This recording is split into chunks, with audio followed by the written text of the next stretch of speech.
ममता जी, जिस तरीके से गिरफ्तारी हुई संजय राउत की, पहले लगातार पेशियों पे बुलाया गया, उसके बाद गिरफ्तार किया गया, उसके बाद क्या ये सवाल उठाना जायज़ है कि सत्ता के हाथों की कठपुतली है ईडी? देखिए, सीधी सच्ची और साफ बात है, जो कल रात को हुआ है कि रात को 12 से 12:30 बजे के बीच में फाइनली संजय राउत की गिरफ्तारी हुई। और ये जो गिरफ्तारी थी, गिरफ्तारी तय थी।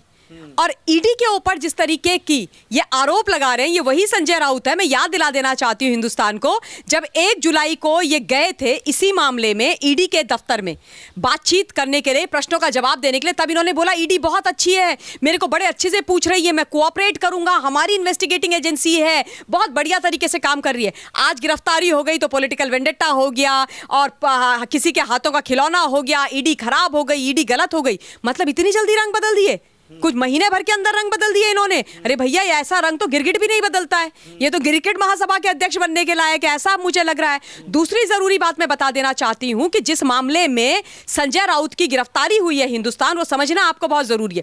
पात्रा चौल घोटाला एक ऐसा घोटाला जिसके अंदर 672 गरीब लोगों को चौल के पक्के मकान मिलने थे उनकी झुग्गियों की जगह। 2007-8 का यह मामला है। और एक गुरु आशीष कंस्ट्रक्शन है, उसको महदा ने ये दिया था कॉन्ट्रैक्ट। आज तक 2007-8 पकड़ लीजिए, 2008 से 2022 हो गई है, एक मकान नहीं बना है। 672 मकान नहीं बने, सरकारी जमीन को वंचना का मामला है, 1034 करोड़ रुपए के घोटाले का मामला है, और उसके साथ साथ एक प्राइवेट बिल्डर को फेवर्स करने का मामला। ये तमाम मामले संजय राउत पर लगे हैं। और दूसरी जरूरी बात बता देना चाहती हूं, 2018 में महदा ने यह मामला दर्ज कराया था खुद से कि भैया ये पात्रा चौल के अंदर बहुत बड़ा मनी लॉन्ड्रिंग का घोटाला हुआ है। महदा ने करवाया था। महदा महाराष्ट्र की हाउसिंग अथॉरिटी सोसाइटी है, उसने कराया था, कोई ईडी ने नहीं कराया था। 2014 के बाद का मामला नहीं है जो ये पॉलिटिकल वेंडेट्टा और मोदी जी के नाम पर ये बिल फाड़ रहे हैं। 2007-8 का मामला है और 2019 से इस पर इन्वेस्टिगेशन चल रही है। प्रवीण राउत जो इनके सगे हैं, इनके खास हैं इस मामले में भी, और जो कोऑपरेटिव हाउसिंग सोसाइटी का मामला है, बैंक का घोटाला, उस मामले में दोनों में बहुत बड़े आरोपी रहे हैं। तो यह समझना बहुत आवश्यक है कि इनकी गिरफ्तारी हुई क्यों है। और आज मैं आपको एक और जरूरी बात बता देना चाहती हूं। देखिए, जो बोग है वो काटना पड़ेगा, अति की इति अवश्य होती है।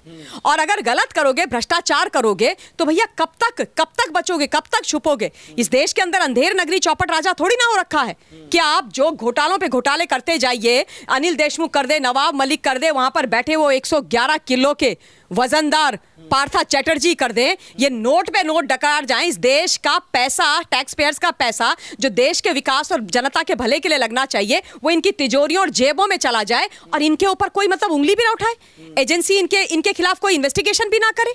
ऐसे कैसे हो सकता है भाई? कि नेता होने का मतलब यह है कि आपने कोई कॉन्ट्रैक्ट साइन कर लिया है कि आप इस देश के कानून, विधान, संविधान से ऊपर हो गए। आप गलत करते जाइए, आप पर कोई हाथ नहीं डालेगा। और जो कल हुआ, मैं इसके बारे में भी बता देना चाहती हूँ। ईडी ने इनको कई सम्मन भेजे, केवल एक बार 1 जुलाई को ये ईडी के यहां गए, उसके बाद सम्मन पे सम्मन ईडी भेजती रही कि आइए आपका इन्वेस्टिगेशन बाकी, आपसे पूछताछ करनी है, जवाब दे दीजिए। ये गए नहीं, कभी बोलते रहे मेरा सेशन चल रहा है, मैं तो राज्यसभा का सांसद हूं, कभी ये कभी वो, मतलब सम्मन का असम्मान करते रहे। ऑप्शन ही नहीं बचा था ईडी के पास ना कोई, इसलिए कल 7 बजे इनके घर में पहुंचे, भांडुप में, मैत्री के अंदर। और घर के अंदर भी तमाशा एकदम, ये तो ट्विटर वाले खिलाड़ी हैं ना, बयानवीर हैं ये तो। इनकी जिस तरीके की शब्दावली रही है, इतनी गंदी, इतनी ओछी, इतनी घटिया और इतनी मतलब ऐसी शब्दावली जिसको मैं बोल भी नहीं सकती हूँ एक महिला होने के नाते। ये ऐसी शब्दावली वाले व्यक्ति कल ईडी के सामने अपने घर के अंदर कोऑपरेट नहीं कर रहे थे, ट्विटर पर लिख रहे थे, मैं आदरणीय बाला साहब जी की कसम खाता हूँ, मेरा इस स्कैम से कोई लेना देना नहीं है, मुझे फंसाया जा रहा है, बोगस मामला मेरे खिलाफ बुना जा रहा है। 2007-8 का मामला है, कहाँ से बोगस मामला हो गया भैया? किस बात का बोगस मामला हो गया? अभी मैं आपको यह भी बताऊंगी हिंदुस्तान की इनके यहाँ क्या क्या ट्रांजैक्शन मिले हैं, जो ईडी ने आज कोर्ट में बताया, वो भी मैं आपको सुनाऊंगी सारी चीजें। पर पहले आप ये सुनिए, ये कल बाला साहब जी की कसम खा रहे थे, मुझे बड़ी हंसी आई। परम श्रद्धेय, परम आदरणीय हिंदू हृदय सम्राट बाला साहब ठाकरे जी, जिनकी ये लोग 2.5 साल तक अवहेलना करते रहे जब सत्ता में बैठे हुए थे, तब इनको बाला साहब जी की याद नहीं आई? जब इन्होंने एनसीपी और कांग्रेस के साथ जाकर के हाथ मिला लिया, सत्ता बना ली, कुर्सी ले ली, और वो दोनों पार्टीज हैं ये जिनके साथ बाला साहब जी खड़े रहना तो दूर, बात करना तक पसंद नहीं करते थे।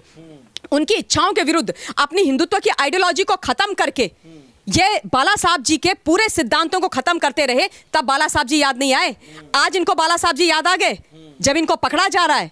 यानी कि अब पता लग गया है कि सत्य परेशान होता है पर पराजित नहीं होता है। मैम, उद्धव ठाकरे जो हैं इनके समर्थन में आ गए हैं। उन्होंने कहा है कि मेरे साथ जो है वो वफादार है, वो कभी भी गुनहगार नहीं हो सकता। परेशान इसलिए किया जा रहा है क्योंकि मैं टूट नहीं रहा। याद रखो, आज मुझे झुकाने की कोशिश कर रहे हो, कल हमारा नंबर आएगा तो हम क्या करेंगे। देखिए, नंबर इनका भगवान जाने क्या आएगा, क्योंकि उद्धव ठाकरे जी जो अपनी शिवसेना नहीं बचा पा रहे। गद्दी तो गई इनके हाथ से, कुर्सी तो गई, जिस कुर्सी के लालच में इन्होंने हिंदुत्व छोड़ा, बाला साहब जी को छोड़ा, सब छोड़ा, वो कुर्सी गई। अब शिवसेना के दो फाड़ हो गए। इनके साथ इनके विधायक नहीं है, इनके साथ इनके सांसद नहीं है, इनके ऑफिस बेरर नहीं है, इनके सीनियर लीडर्स नहीं है। तो ये क्या बोल रहे हैं कि मेरा भी वक्त आएगा। ठीक है, मैं शुभकामनाएं इनको प्रेषित कर रही हूं, लेकिन आज मैंने और कल दो एक इमोशनल एंगल जो इन लोगों को खेलने की आदत है ना, वो भी देखा हिंदुस्तान। क्या देखा कल, जैसे ही मैं ट्विटर चेक कर रही थी, मैंने देखा आज तक मैंने कभी इनकी संजय राउत की माता जी की कभी भी तस्वीर कहीं नहीं देखी। कल संजय राउत जब ईडी इनको लेकर के जा रही थी तो माता जी आरती उतार रही हैं, माता जी टीका लगा रही हैं, ये माता जी के पैर छू रहे हैं, गले लगा रहे हैं। ऐसा लग रहा था मानो आजकल चल रहे हैं ना कॉमनवेल्थ, वहां पर जा रहे हैं हिस्सा लेने के लिए और भारतवर्ष के लिए स्वर्ण पदक लाने वाले हैं। और उससे ज्यादा तो मुझे ऐसा लग रहा था कि युद्ध छिड़ गया है और ये जाने वाले हैं हमारे पाकिस्तान से लोहा लेने के लिए। इस तरीके का रिटॉरिक, एक इमोशनल ड्रामा बिल्कुल क्रिएट किया जा रहा था कि देखिए मेरी माँ, मेरी पत्नी, मेरी बेटी परेशान है और हमारे साथ विच हंट हो रहा है। वही आज उद्धव ठाकरे जी ने किया। वो भी भांडुप में मैत्री में पहुंच गए उनके घर में और माता जी के साथ खड़े हैं संजय राउत की, और वो फोटो भी निकाल के बिल्कुल हर जगह सोशल मीडिया पर डाली जा रही है। मतलब हर येन केन प्रकारेण ये बताना कि हमारे साथ गलत हो रहा है, हमारे साथ ठीक नहीं हो रहा है। लेकिन आज जब सेशंस कोर्ट में इनको लेकर के जाया गया ईडी के द्वारा और ईडी ने इनके कच्चे चिट्ठे खोले, वो सुनकर के मेरे को तो मतलब कोई खास आश्चर्य वैसे हुआ नहीं, क्योंकि मुझे तो पता है 1034 करोड़ रुपए का घोटाला है और सीधा सीधा घोटाले में ये इनकी पत्नी दोनों आरोपित हैं। कोर्ट में ईडी ने बताया कि इनको प्रवीण राउत ने मदद करी है अलीबाग के अंदर 10 प्लॉट खरीदने में। एक पत्रकार बंदा, एक पत्रकार, आप भी पत्रकार है ना, आप बता दो आपके कहाँ हैं 10 प्लॉट? 10 प्लॉट अलीबाग में, दादर के अंदर इन्होंने फ्लैट खरीदा, उसके लिए 37 लाख रुपए की मदद। पैसे आए, किसने भेजे? प्रवीण राउत ने भेजे। और सुनिए हिंदुस्तान, 2010 से 2011 तक लगातार प्रवीण राउत की फर्म संजय राउत को हर महीने 2-2 लाख रुपए भेजती थी। क्यों भैया? संजय राउत क्या प्रवीण राउत के नौकर थे? नौकर से मेरा मतलब है कर्मचारी थे, उनकी कंपनी में काम करते थे, उनके एम्प्लॉय थे? नहीं थे ना। तो ये हर महीने तनख्वाह के तौर पर 2 लाख रुपए क्यों आ रहा था? क्यों आ रहा था? कौन देता है? उसके अलावा पति पत्नी संजय और वर्षा दोनों के खातों में 1 करोड़ रुपया आया। ये मैं नहीं बोल रही हूं, ये तमाम चीजें ईडी ने बोली हैं। उसके अलावा भी बहुत सारी चीजें हैं, बहुत सारी चीजें जो इनको फेवर मिली हैं। और हाँ, विदेश घूमने गए हैं और स्पॉन्सर इनकी ट्रिप किसने करी है? प्रवीण राउत ने। प्रवीण राउत जो पात्राचौल घोटाले के अंदर और उसके साथ साथ कोऑपरेटिव जो बैंक घोटाला है, उन दोनों के अंदर आरोपित है, जेल के अंदर है। 2019 में भी गया, 2022 में फिर से पकड़ा गया था। तो ये सारी चीजें इनके खिलाफ निकल रही हैं। इनका भाई संजय राउत कल गया था पुलिस थाने में, ईडी के दफ्तर में, तो बोलने लगे हमारे भाई के साथ गलत हो रहा है, बोगस है, बोगस है, बोगस है। बोगस था और इनको अपने ऊपर इतना भरोसा था, तो ईडी के समन्स को डॉज क्यों कर रहे थे? क्यों नहीं ईडी के पास चले गए पूछताछ में कोऑपरेट करने के लिए? उद्धव ठाकरे जी बोल रहे हैं कि हमारे साथ गलत हो रहा है, हमको तोड़ा जा रहा है। और मेरे को आश्चर्य एक चीज और हो जाता है, 2 चीजें पर मुझे बड़ा आश्चर्य होता है। एक तो ये, जितने भी ये नेता पकड़े जाते हैं ना, जब भी ईडी इनको गिरफ्तार करती है, फिर चाहे वो सोनिया गांधी जी हो, चाहे फिर वो क्या कहते हैं ये सत्येंद्र जैन हो, चाहे वो पार्थ चटर्जी हो, चाहे वो नवाब मलिक हो, चाहे वो अनिल देशमुख हो, और अब चाहे संजय राउत हो, सबको हृदय की बीमारी हो जाती है। सबके दिल में दर्द डिस्को हो जाता है, सबके हृदय में दर्द हो जाता है। अब बोल रहे हैं कि भैया बेचारे हार्ट पेशेंट है संजय राउत। 6 स्टंट डले हैं, सुनने में आया। 6 स्टंट डले हैं, कल तक ये 10 हो जाएंगे। Don't be surprised. हार्ट के पेशेंट हो गए। आज से पहले तो हमें कभी नहीं दिखाई दिया, बढ़िया दिखाई देते, भगवान उनकी दीर्घायु करे, लेकिन आज तक तो हमें नहीं दिखाई दिया। तब याद नहीं आया इनको ये हार्ट पेशेंट है, जब भद्दी भद्दी गंदी गंदी माँ बहन की गालियां कुछ दिन पहले ये एक महिला को दे रहे थे। वो महिला जिन्होंने इनके साथ काम भी किया था, सामना के अंदर वो कॉलम लिखा करती थी, इनके राज्यसभा के काम भी देखा करती थी, स्वप्ना पाटकर, जो इनके मित्र सुदीप पाटकर की पत्नी है, जिनके साथ उनका डिवोर्स हो गया है। वो महिला जो पात्राचौल घोटाले के अंदर मुख्य गवाह भी है, सरकारी गवाह भी है, हमने ये देखा कि जब से महाविकास अघाड़ी सरकार बनी, अनिल देशमुख और नवाब मलिक तो जेल चले गए, लेकिन शिवसेना के नेता बचे रहे। अब जैसे ही महाविकास अघाड़ी की सरकार गिरती है, जो शिव सैनिक थोड़े बहुत बच गए हैं उद्धव ठाकरे साहब के साथ, उनके ऊपर शिकंजा कसना शुरू हो गया है। कैसे बचे रह गए संजय राउत जब नवाब मलिक नहीं बचे? तो देखिए, ऐसा है कि हर एक का समय आता है। जो सच की चक्की होती है ना, वो धीरे पीसती है, लेकिन जब पीसती है तो बड़ा महीन यानी कि बहुत बारीक पीसती है। तो इनके खिलाफ भी एविडेंसेस निकाले जा रहे थे। ये 2007-8 का मामला है। उसके बाद जो कोऑपरेटिव हाउसिंग सोसाइटी का मामला था वो 2019 में सामने आया, प्रवीण राउत की, उसके अंदर पूरे कनेक्शन बाहर निकल करके आए। फिर पता चला कि अरे भैया ये तो वही आदमी जिसने पात्रा चौल भी घोटाला किया था, तो उस वक्त उसकी गिरफ्तारी हुई। फिर उसने चीजें बाहर निकाली। उसके बाद वर्षा राउत को, आप लोगों को याद है किस तरीके से इनकी जो पत्नी है उनको सम्मन भेजे गए कि तुम्हारे यहाँ 58 लाख रुपए कहां से आए। वो 58 लाख रुपए वर्षा राउत यानी संजय राउत की पत्नी के अकाउंट में आए थे, प्रवीण राउत की पत्नी के अकाउंट से। तो इन्होंने बोला कि नहीं नहीं, वो तो हमने लोन लिया था, हमारे रिश्तेदार हैं, हम तो भाई भाई हैं। ये भाई भाई वाला इन्होंने कार्ड खेलना शुरू कर दिया। हम वापस कर देंगे, 15 साल से तुम्हारे पास पैसा है, बिना क्या कहते हैं किसी कोई आप उसके ऊपर वो नहीं दे रहे हो, इंटरेस्ट नहीं दे रहे हो, और जैसे ही आपको ईडी ने सम्मन भेजा आप पैसे वापस कर देते हो। हमको तो कोई 58 पैसे नहीं देता भाई फ्री फंड के, इनको 58 लाख दे रहा है, 2-2 लाख रुपया हर महीने दे रहा है।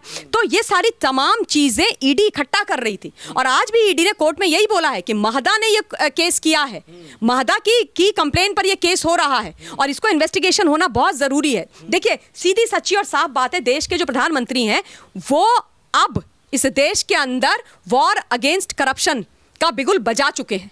अच्छा, आपने प्रधानमंत्री जी का जिक्र किया, सवाल लेना है मुझे संजय राउत से जुड़ा हुआ ही। कल से पहले के दिन यानी कि परसों, बीते हुए परसों को एक निजी चैनल को संजय राउत इंटरव्यू दे रहे थे। उसमें बता रहे थे कि उद्धव ठाकरे और प्रधानमंत्री नरेंद्र मोदी के बीच में बहुत अच्छे संबंध है, नरेंद्र मोदी का देश में कोई विकल्प नहीं है, हमारे भाजपा के साथ मधुर रिश्ते हैं, भाजपा आगे बढ़ेगी। और उसके अगले दिन ईडी पहुंच जाती है। भाजपा वाले कितने क्रूर बनेंगे? देखिए, ऐसा है, जो ईडी है वो एक इंडिपेंडेंट राष्ट्र की एजेंसी है ना, उसका भाजपा से कोई लेना देना नहीं है। उसके जो एम्प्लॉयज हैं वो भाजपा के कार्यकर्ता तो है नहीं। अब जहां तक इनके इंटरव्यू का सवाल है, मुझे क्या, सबको ये समझना चाहिए इनके सुर कैसे बदल गए, और वो भी उस आदमी के सुर जिनके मुंह से सिर्फ और सिर्फ जहर निकलता है। वो देश के प्रधानमंत्री जी के लिए अच्छा बोल रहे हैं, आज सब कुछ अच्छा बोल रहे हैं। आज तक इनको देश के प्रधानमंत्री जी के अंदर कुछ अच्छा नहीं दिखाई दे रहा था। अभी कुछ दिन पहले आदित्य ठाकरे घूम रहे थे, वो शिव संवाद यात्रा निकाल रहे हैं, बोल रहे थे कि भारतीय जनता पार्टी शोषण करती है, भारतीय जनता पार्टी ने हमारे साथ गलत किया और ये सरकार तो टूट जाएगी और उसके बाद मध्यवर्ती चुनाव होंगे। उद्धव ठाकरे जी ने कुछ समय पहले ही बोला था कि भारतीय जनता पार्टी के साथ तुम लोग चाहते हो कि मैं बात करूं। जब एकनाथ शिंदे जी और बाकी लोगों ने बोला था, इनके बाकी जो विधायक थे, शिंदे जी ने तो नहीं, बाकी लोगों ने बोला था कि भाई आप भाजपा के साथ बात कर लीजिए, उसके बाद हम सब हम एक हो जाते हैं। बोले उस भाजपा के साथ एक हो जाऊं जिन्होंने 2.5 साल मेरी कुर्सी खाने की कोशिश करी, जिन्होंने मेरे बेटे का करियर खराब करने की कोशिश करी, अचानक से वो भाजपा ठीक हो गई, अच्छी हो गई। ये तो मेरे को, तभी तो मैं इनको गिरगिट महासभा का अध्यक्ष बुला रही हूँ। मुझे समझ में ही नहीं आ रहा है कि इनके दिमाग में चल क्या रहा है। क्या होता है ना, देखिए, बोल उसके बिगड़ते हैं। इस तरीके से स्टांस वो व्यक्ति चेंज करता है जो हाशिए पर होता है, जो गलत होता है, जिसने वाकई भ्रष्टाचार किया होता है। लेकिन इसमें देश के प्रधानमंत्री जी, भारतीय जनता पार्टी का तो खैर कोई रोल ही नहीं है ईडी पर, देश के प्रधानमंत्री जी या केंद्र की सरकार क्या कर लेगी भाई? ईडी को जो काम करना है वो करना है। ईडी इंडिपेंडेंट एजेंसी है, अगर गलत किया है तो ईडी पकड़ेगी, पूछेगी, गिरफ्तार भी करेगी। जो गिरफ्तारी कल भी हुई है उसमें भी ईडी ने बोला है साफ साफ कि ये जो हम इन्वेस्टिगेशन कर रहे हैं, पूछताछ कर रहे हैं, उसमें कोऑपरेट नहीं कर रहे हैं। अब हमारे पास कोई ऑप्शन नहीं है, हमें इनको गिरफ्तार करना पड़ेगा। और इस वक्त भी जब उन्होंने रिमांड मांगी थी, अब 4 अगस्त तक की रिमांड मिली है, हालांकि उन्होंने शायद 8 दिन की मांगी थी, लेकिन 4 अगस्त तक की मिली है। उसमें भी उन्होंने ये बोला कि भाई बहुत ही प्रभावशाली व्यक्ति हैं, और हैं भाई, संजय राउत हैं, प्रभावशाली व्यक्ति हैं, किसी को भी 20 फीट जमीन के नीचे गाड़ देते हैं, किसी की भी लाशें ले आते हैं। तो कह रहे हैं ये तो एविडेंस के साथ छेड़छाड़ करेंगे, और कर ही रहे थे। स्वप्ना पाटकर का केस देख लीजिए ना आप, स्वप्ना पाटकर को किस तरीके से धमकाया जा रहा था। तो इसलिए ईडी ने बोला कि इनको छोड़ना खतरे से खाली नहीं है, और सही बात है। अब ये बहुत सारी चीजें अभी बाहर निकलेंगी। अभी तो ये छोटा सा एक किस्सा है। और देखिए, जो इंडिपेंडेंट एमएलए हैं वहां के रवि राणा जी, उन्होंने बोला कि ये जो व्यक्ति है संजय राउत, ये एमवीए के एजेंट हैं। यानी कि ये जो तमाम घोटाला और तमाम चीजें ये कर रहे थे, ये एमवीए और मुख्यमंत्री जी के वरद हस्त के कारण कर रहे थे। क्योंकि ऐसी चीजें बिना राजनीतिक जो आपके ऊपर आशीर्वाद होता है उसके बिना कोई नहीं कर सकता। चाहे वो पार्थ चैटर्जी हो, 50 करोड़ 100 करोड़ का घोटाला तब तक नहीं कर सकता जब तक उनकी फ्रेंड फिलोसोफर गाइड, जिनको बुलाते हैं ममता बनर्जी, उनका वरद हस्त ना हो। तो ये देखिए, ये राजनीतिक जो भ्रष्टाचार है ना, ये बिना राजनीतिक साठ गांठ के और आशीर्वाद के नहीं चल सकता। इसलिए मेरा तो ये कहना है, मैं ईडी से ये निवेदन करना चाहती हूं कि जितने भी लोग इस मामले में संलिप्त हैं उन सब को पकड़ा जाए और उन सब की पूछताछ की जाए, क्योंकि भारतवर्ष की जो जनता है उसका हर बार ये नेता लोग नेतागिरी के नाम पर सफेद कुर्ता पैजामा पहन करके, सफेद पोश बन करके इस तरीके से बेवकूफ नहीं बना सकते हैं। आज़ादी का अमृत महोत्सव मना रहा है ये देश, और जब संविधान लागू हुआ तो एक बात बार बार कही गई कि इक्वालिटी बिफोर लॉ जो है वो लागू होगा, यानी कि कोई गोरा व्यक्ति, अंग्रेज व्यक्ति भारतीयों से सुप्रीम नहीं होगा। तो ये बात भी कही गई कि चाहे कोई व्यापारी हो, चाहे कोई गरीब हो, चाहे कोई नेता हो, चाहे कोई मजदूर हो, सभी लोग संविधान के सामने बराबर होंगे। तो सवाल ये उठता है कि जब देश की पुलिस शक के बिनाह पर आम लोगों से पूछताछ कर सकती है, तो ईडी, सीबीआई जैसी एजेंसीज क्या बड़े बड़े नेताओं से पूछताछ नहीं कर सकती? और अगर पूछताछ कर सकती है तो बार बार ये सवाल क्यों कि ईडी, सीबीआई जैसी बड़ी इन्वेस्टिगेटिव एजेंसीज का, इंस्टीट्यूशंस का सरकारें अपने हिसाब से इस्तेमाल करती हैं? मेरे साथ इस चर्चा में ममता कालेजी थी। आपको ये वीडियो कैसी लगी ज़रूर बताएं। धन्यवाद।